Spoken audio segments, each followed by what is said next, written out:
My beloved brothers and sisters, when we speak about the incident of black magic upon the Prophet Muhammad, it is important to begin by understanding exactly what happened and what it truly means. This event was not an ordinary test. It was something that shook the hearts of the companions when they learned about it.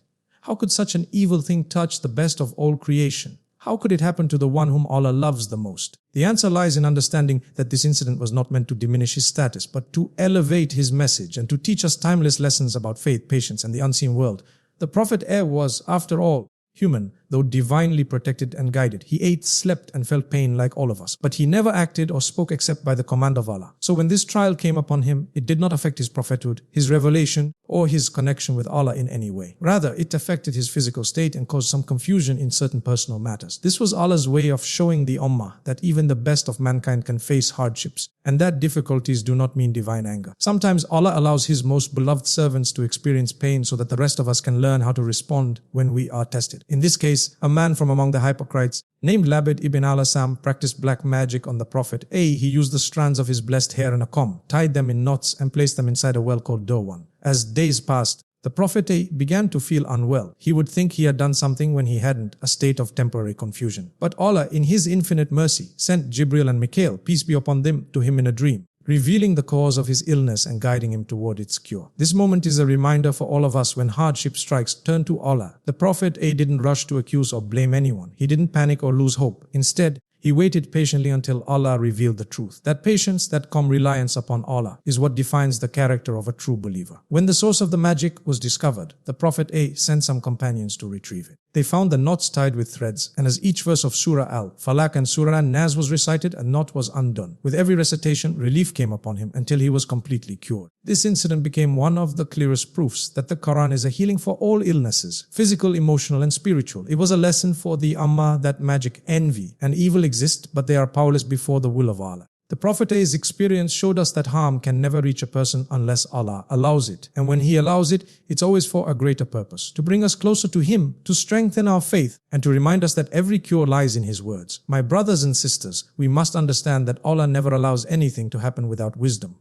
When black magic was allowed to affect the Prophet Muhammad, it was not a sign of weakness. Nor was it an indication of divine displeasure. Rather, it was a lesson, a message from Allah to teach the Ummah about the unseen world, the existence of sihr's magic, and the correct way to deal with it. Many people either deny its existence completely, thinking it's superstition, or they become overly fearful of it, giving it more power than it actually has. But this incident sets the perfect balance. It teaches us to acknowledge its reality, yet to place our trust fully in Allah, the one who controls all things, both seen and unseen. The purpose of this test was not to harm the Prophet, but to teach humanity that evil does exist and that even the most righteous are not immune to trials. However, the difference between them and us is how they respond to these challenges. The Prophet responded with faith, patience, and remembrance of Allah. Allah could have prevented the magic completely, but He allowed it to serve as a living example for the Ummah, a clear demonstration that when we seek refuge in Allah, nothing can overpower us. It was through this very incident that the two magnificent chapters of protection were revealed. Surah Al-Falaq and Surah An-Nas, these two surahs became the ultimate shield for every believer. They are short yet powerful. Through them, Allah teaches us to seek protection from every form of external and internal harm, envy, jealousy, darkness, and whispers of evil. Every single word carries divine power. When these verses were revealed, they were not only a cure for the Prophet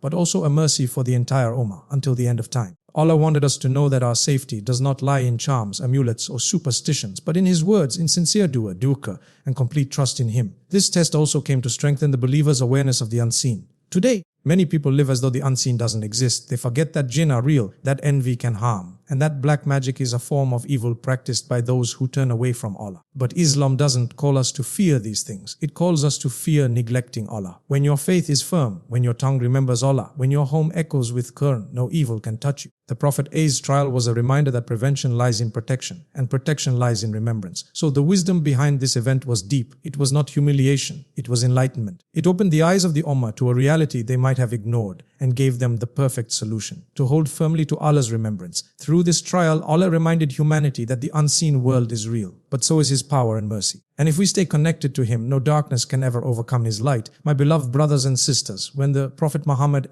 discovered that black magic had been done against him, his reaction was a powerful lesson for all of us. Imagine for a moment the situation: the messenger of Allah, the best man to ever walk this earth, the most beloved to his creator, learns that someone has plotted an evil act to harm him. How would an ordinary person respond? With anger, revenge, and outrage, but the Prophet responded with calmness, with patience, and with complete reliance upon Allah. He did not lose control, nor did he allow emotion to overpower faith. Instead, he turned straight to the one who controls all affairs, Allah Almighty. When the magic was discovered and its source revealed, the Prophet did not seek revenge, nor did he humiliate the one responsible in public. He was not consumed by hatred or bitterness. He chose forgiveness and focus. His heart was attached to Allah, and that connection made him stronger than any harm that could come his way. What we learn from this is that when someone tries to harm you, the best weapon you have is not anger or retaliation. It is your trust in Allah and your constant remembrance of Him. Allah then revealed to him two of the most powerful surahs in the Quran, as Surah Al-Falaq and Surah Nas. These chapters are known as Al-Muwwidatayn, the two that grant protection. They are a divine shield against every form of harm, whether it comes from humans, jinn, envy, or any unseen evil. When the Prophet recited these verses, each knot of the spell began to untee, and with every verse, relief came upon him until he was completely cured. This was not just physical healing, it was spiritual elevation. It showed the entire Ummah that healing and safety come only from the words of Allah. Surah Al-Falaq teaches us to seek refuge in Allah from all external evils, the darkness of the night, the envy of the jealous, and the harm of those who practice evil.